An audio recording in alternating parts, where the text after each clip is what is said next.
Salam sejahtera Malaysia. Salam sejahtera tuan-tuan dan puan-puan. Hari ini rakyat Malaysia bakal digemparkan dengan berita panas, berita tergempar dan berita mengejutkan seluruh Malaysia. Berita politik, ekonomi dan perkembangan Malaysia segalanya ada di dalam channel ini untuk semua keluarga Malaysia yang dicintai dan dikasihi.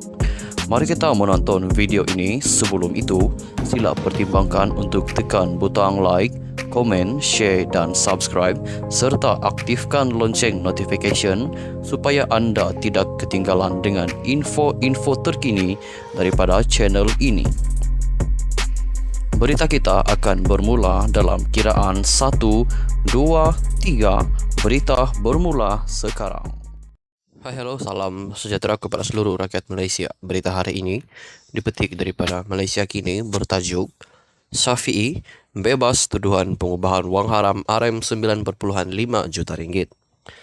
Mahkamah Tinggi Kuala Lumpur hari ini membebaskan Peguam Syafiee Abdullah daripada tuduhan pengubahan wang haram melibatkan RM9.5 juta ringgit yang didakwa diterima daripada bekas Perdana Menteri Najib Razak. Hakim Jamil Husin berkata, pihak pendakwaan gagal membuktikan kes prima facie apabila gagal membuktikan bahawa dua keping cek, satu bernilai RM4.3 juta ringgit dan satu lagi RM5.2 juta ringgit adalah hasil daripada aktiviti yang menyalahi undang-undang. Hakim berkata saksi pihak pendakwaan sendiri hanya menunjukkan bahawa cek telah dimasukkan ke dalam akaun Syafiee di mana tertuduh sendiri tidak menafikan menerima wang tersebut. Pihak pendakwaan gagal menunjukkan bahawa wang ini adalah hasil daripada aktiviti yang menyalahi undang-undang, kata Jamil. Hakim itu juga berkata pihak pendakwaan gagal membuktikan sebarang bukti predikat bahawa Najib atau orang lain dikaitkan dengan sebarang aktiviti yang menyalahi undang-undang.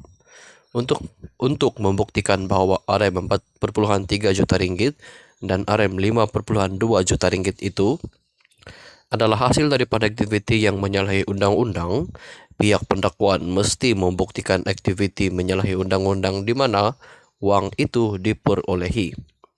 Saya dapati daripada keterangan yang dikemukakan oleh pihak pendakwaan bahawa tiada bukti mengenai mana-mana kes kesalahan predikat, kesalahan asal, melibatkan RM4.3 juta ringgit dan RM5.2 juta ringgit, kata Jamil. Pendakwaan dikendalikan timbalan pendakwa raya Afzai Nizam Abdul Aziz, manakala Syafiee diwakili Peguam Bela Harvinderjit Singh. Ketika ditemui media selepas prosiding itu, peguam veteran itu melahirkan rasa terima kasih kepada mahkamah serta pasukan pembelaan. Syafiee berkata dia juga berharap pihak pendakwaan tidak akan merayu keputusan itu di mahkamah rayuan. Alasan Mahkamah Tinggi sangat kukuh dan beberapa alasan adalah di bawah AMLA, Akta Pencegahan Pengubahan Wang Haram, terutamanya sama ada transaksi menerima cek daripada Najib tertakluk di bawahnya atau tidak, kata Syafiee. Syafiee sebelum ini didakwa melakukan pengubahan wang haram apabila menerima RM9.5 juta ringgit daripada Najib dan membuat pengisytiharan palsu kepada Lembaga Hasil Dalam Negeri LHDN. Pendakwa raya menutup kesnya pada 12 Mei selepas memanggil 8 saksi dalam perbicaraan yang bermula pada 21 Mei 2021. Sekian sahaja berita untuk hari ini. Kita jumpa lagi di video yang seterusnya. Stay safe, stay healthy. Bye-bye. Hai, halo, salam sejahtera kepada seluruh rakyat Malaysia. Berita hari ini dipetik daripada Malaysia Kini bertajuk Syafiee bebas tuduhan pengubahan wang haram RM9.5 juta ringgit. Mahkamah Tinggi Kuala Lumpur hari ini membebaskan Peguam Syafiee Abdullah daripada tuduhan pengubahan wang haram melibatkan RM9.5 juta ringgit yang didakwa diterima daripada bekas Perdana Menteri Najib Razak.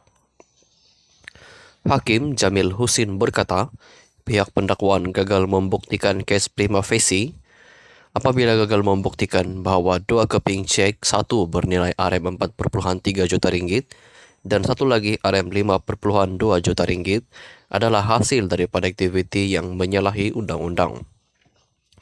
Hakim berkata saksi pihak pendakwaan sendiri hanya menunjukkan bahwa cek telah dimasukkan ke dalam akun Syafi'i, di mana tertuduh sendiri tidak menafikan menerima uang tersebut.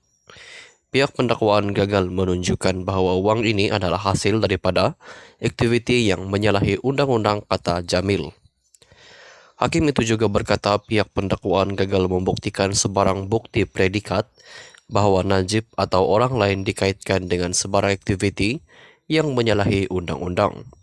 Untuk membuktikan bahwa RM 4,3 juta ringgit dan RM 5,2 juta ringgit itu adalah hasil daripada aktiviti yang menyalahi undang-undang, pihak pendakwaan mesti membuktikan aktiviti menyalahi undang-undang di mana uang itu diperolehi.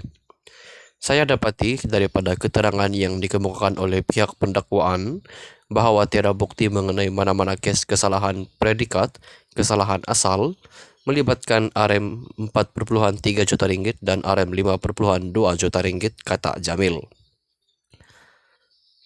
Pendakwaan dikendalikan timbalan pendakwa raya Afzai Nizam Abdul Aziz, manakala Syafi'i diwakili peguam bela Harvinderjit Singh. Ketika ditemui media selepas prosiding itu, peguam veteran itu melahirkan rasa terima kasih kepada mahkamah serta pasukan pembelaan. Syafi'i berkata dia juga berharap pihak pendakwaan tidak akan merayu keputusan itu di mahkamah rayuan. Alasan mahkamah tinggi sangat kukuh dan beberapa alasan adalah di bawah AMLA, Akta Pencegahan Pengubahan Wang Haram, terutamanya sama ada transaksi menerima cek daripada Najib tertakluk di bawahnya atau tidak, kata Syafi'i. Syafi'i sebelum ini didakwa melakukan pengubahan wang haram apabila menerima RM 9,5 juta ringgit daripada Najib dan membuat pengisytiharan palsu kepada Lembaga Hasil Dalam Negeri LHDN. Pendakwa raya menutup kesnya pada 12 Mei selepas memanggil 8 saksi dalam perbicaraan yang bermula pada 21 Mei 2021. Sekian sahaja berita untuk hari ini. Kita jumpa lagi di video yang seterusnya. Stay safe, stay healthy.